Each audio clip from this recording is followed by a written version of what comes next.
Oke, teman-teman semuanya, ketemu lagi dengan saya, Fikri Fauzi Makmur, di channel Ilmu Padi Official, di mana channel ini akan membahas terkait dengan pengetahuan dan pelajaran hidup yang akan menambah pemahaman kita, yang akan membuat kita semakin bijaksana, sebagaimana padi semakin bertambah ilmu, semakin berisi, semakin dia menunduk. Kita sebagai manusia semakin bertambah ilmu, semakin bertambah pengetahuan, dan keterampilan akan semakin menghargai orang-orang yang berbeda dengan kita. Karena itulah hakikat daripada kehidupan. Oke, nah pada kesempatan ini kita akan melanjutkan kembali tentang kewenangan lembaga-lembaga negara ya. Kalau di anak-anak kelas 10 ya, kelas 10 SMA ya, tepatnya di bab 3 ada materi tentang kewenangan lembaga-lembaga negara berdasarkan Undang-Undang Dasar 1945. Nah, video ini adalah video yang terakhir ya, yang akan membahas tentang apa? Tentang good governance atau tata kelola pemerintahan yang baik. Nah, di dalam materi ini ya, sebagaimana yang telah diinformasikan sebelumnya, bahwa materi sebelumnya kita membahas tentang bagaimana sistem politik bekerja di dalam suatu negara, begitu. Nah, dalam kesempatan ini kita harus tahu gitu, sistem politik ini akan terjadi apabila memiliki pemerintahan yang baik. Nah, ciri-ciri pemerintahan yang baik itu seperti apa? Nah, tentunya ada 3 unsur yang harus saling bekerja sama untuk mendapatkan good governance ini. Siapa saja? Pertama, ada unsur pemerintah. Nah, pemerintah ini dia itu dipercaya untuk menangani administrasi negara pada suatu periode tertentu. Maksudnya apa? Jadi, pemerintah dalam hal ini merekalah yang akan membuat kebijakan gitu. Kebijakan berkaitan dengan administrasi negara gitu. Periode tertentu tuh misalkan per 1 tahun, per 2 tahun, per 3 tahun, pemerintah yang akan membuat kebijakan itu. Nah, kemudian setelah adanya pemerintah, lalu ada unsur yang kedua, yaitu di mana unsur pelaksana biasanya. Nah, pelaksana apa? Pelaksana terhadap pelayanan kepada publik begitu. Pemerintah biasanya menggandeng pihak swasta.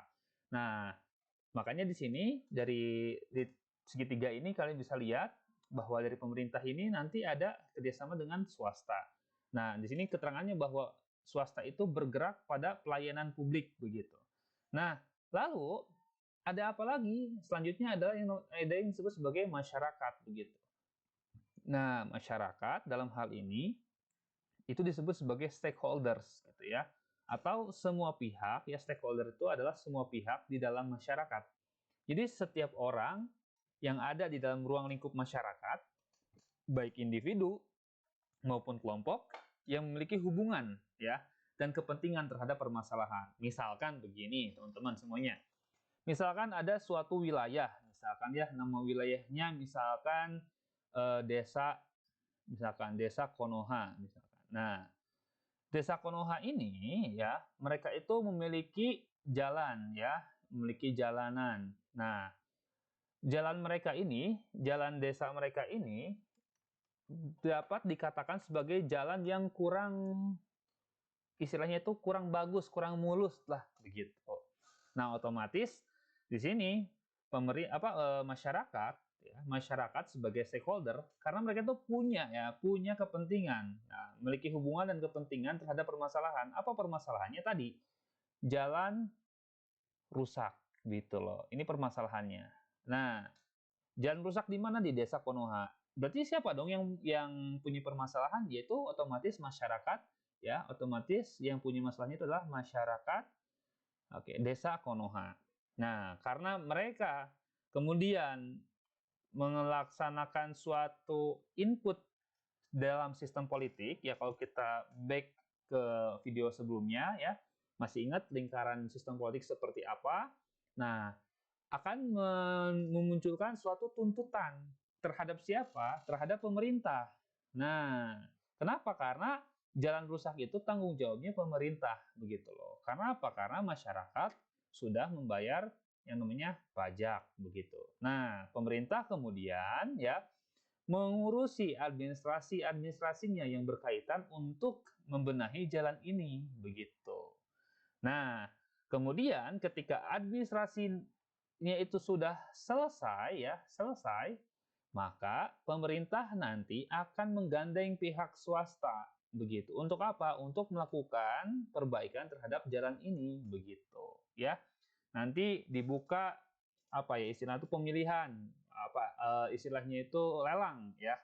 Lelang proyek begitulah istilahnya itu. Dilelang siapa yang paling berhak untuk mengelola perbaikan jalan di Desa Konoha ini. Misalkan yang menang itu adalah PT ya Setum misalkan PT Setum misalkan. Nah, otomatis PT Setum ini yang akan nanti mengurusi seluruh apa ya proyek yang telah disepakati dengan pemerintah. Nah, hal inilah yang disebut sebagai good governance. Jadi seluruh pihak ya baik pemerintah, swasta dan masyarakat semuanya sering bekerja sama.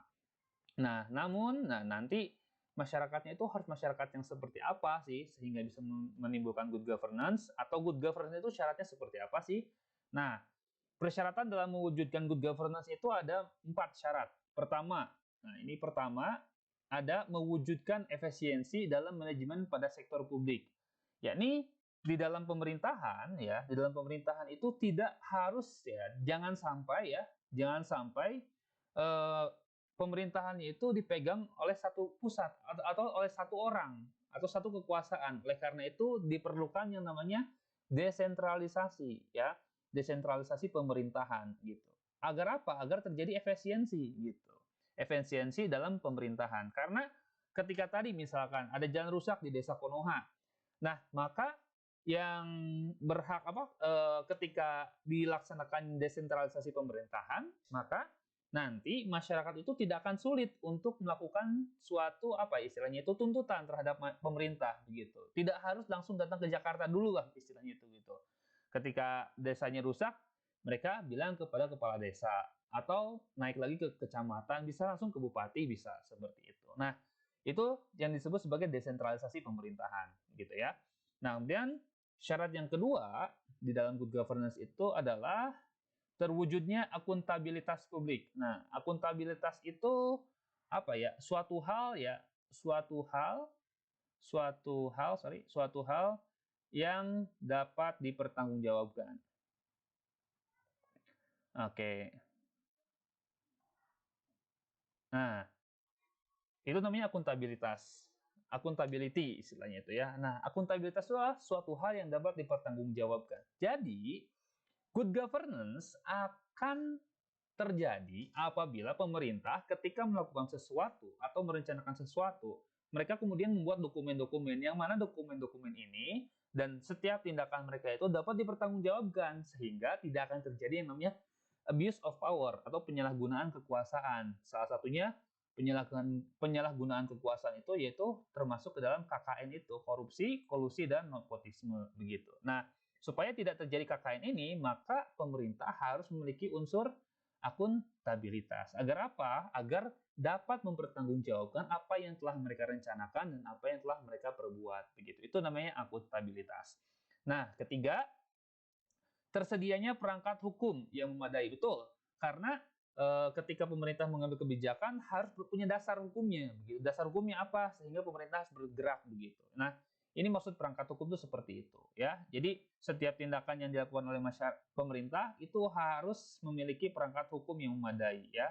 Salah satunya adalah peraturan perundang-undangan. Oke, nah, kemudian keempat, adanya sistem informasi yang dapat diakses oleh stakeholders begitu. Nah, pemerintah harus memberikan istilahnya itu transparansi. Nanti berkaitan dengan ini. Nah, syarat yang kelima, ada transparansi begitu. Nah, dengan cara memberikan sistem informasi. Misalkan pemerintah memberikan laporan pertanggungjawabannya disampaikan kepada publik begitu supaya masyarakat bisa mengetahui apa saja sih yang telah dilakukan oleh pemerintah begitu.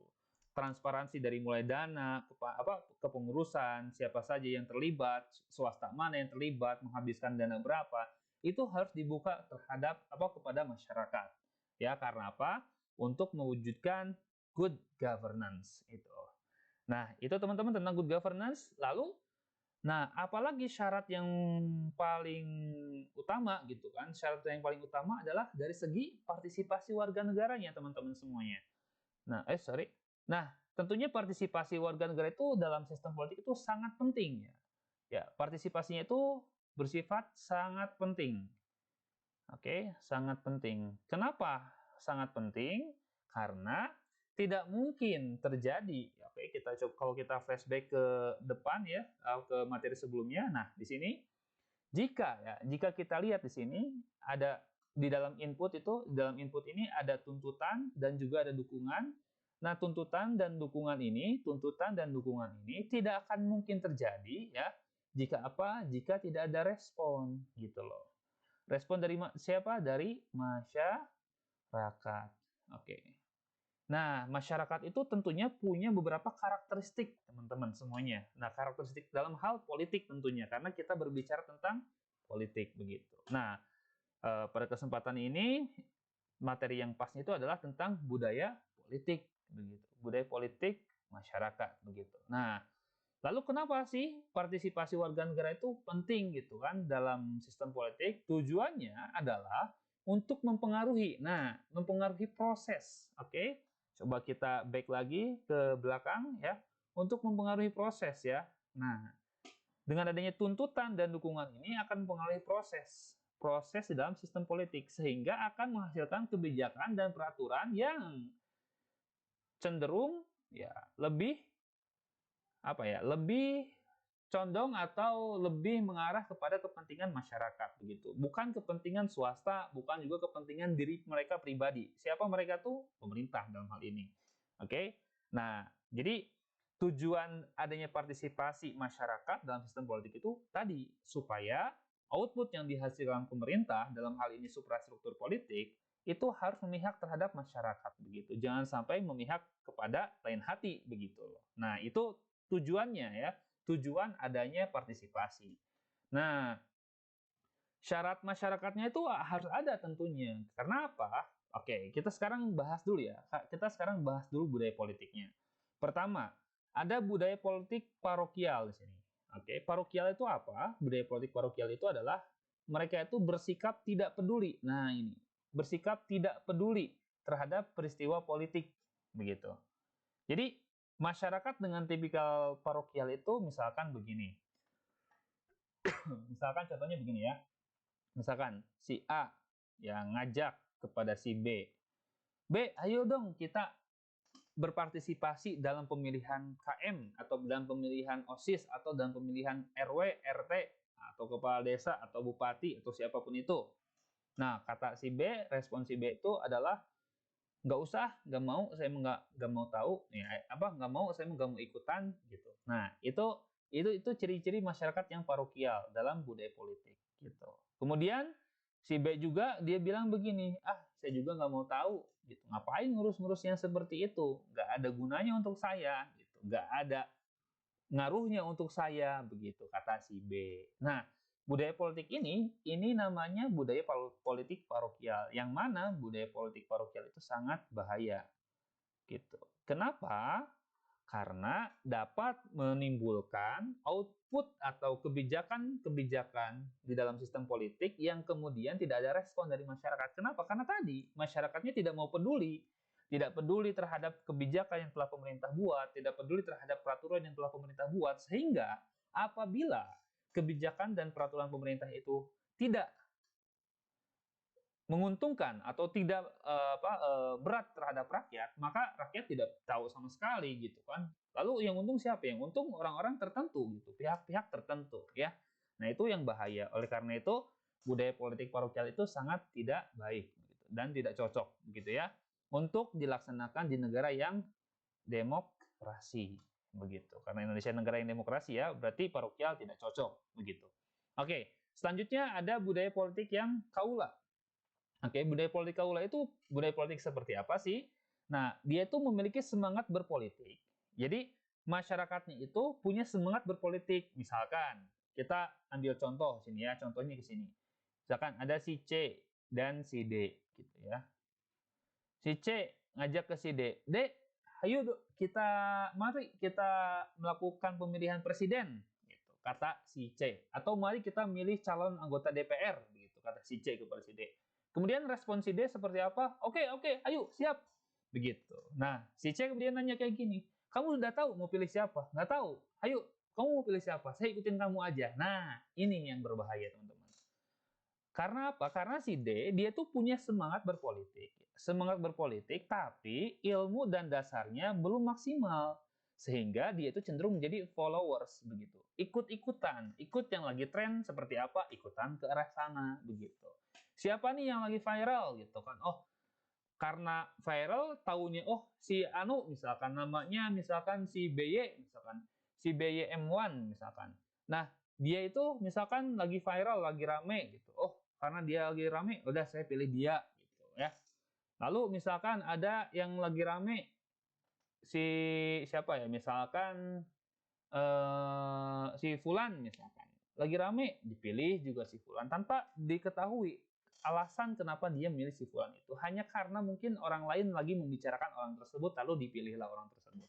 Nah, ini juga tidak cocok untuk tipikal negara yang demokrasi atau demokratis. Kenapa? Karena sesungguhnya dengan demokrasi itu melibatkan seluruh pihak begitu. Nah, kalau kayak gini kan cenderung nantinya itu masyarakatnya itu dijadikan followers, dan ini bahaya juga ketika hal ini terjadi. Kenapa? Karena nanti manusia-manusia atau masyarakat-masyarakat yang seperti D ini akan mudah untuk diadu domba, ya. Si D misalkan diadu domba dengan si E begitu. Ya, karena dia punya semangat politik yang sangat tinggi begitu loh.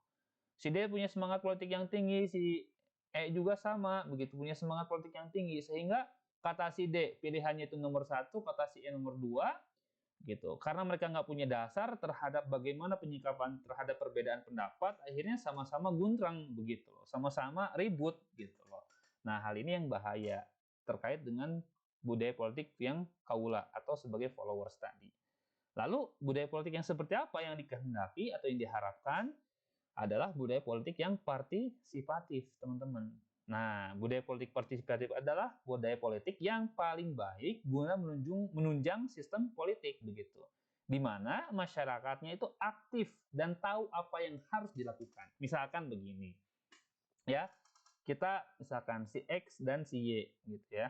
Nah, X dan Y. X ngajak ke Y. Y, mari kita pilih calon presiden. Mari, kata Y. Kamu mau pilih nomor berapa? Saya mau pilih nomor 2. Kata X, saya mau pilih nomor 1. Kenapa kamu pilih nomor 1?